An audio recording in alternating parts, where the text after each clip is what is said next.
Our first segment takes us into the world of food allergies versus food intolerances. Both might seem similar, but they're actually quite different. Food allergies involve an immune system response, while food intolerances do not. Next, we're exploring common food allergens. You might be familiar with some of the big ones like peanuts, tree nuts, dairy, eggs, soy, wheat, fish, and shellfish, but there are many others out there.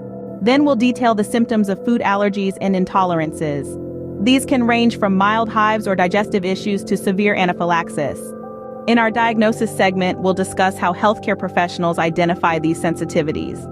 They might use skin prick tests, blood tests, or even elimination diets. But how do you manage these sensitivities? That's what our management segment is for. Here, we'll discuss strategies like reading food labels, avoiding trigger foods, and working with a healthcare provider or dietitian. Cross-contamination is a significant risk for those with food sensitivities. We'll highlight how to prevent accidental exposure to allergens both in restaurants and at home.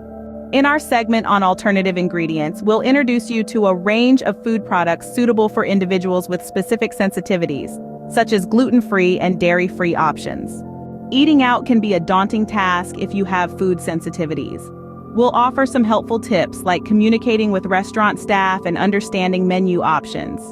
Hidden ingredients can be a tricky source of allergens in processed foods. We'll shed some light on these and share advice on how to identify them.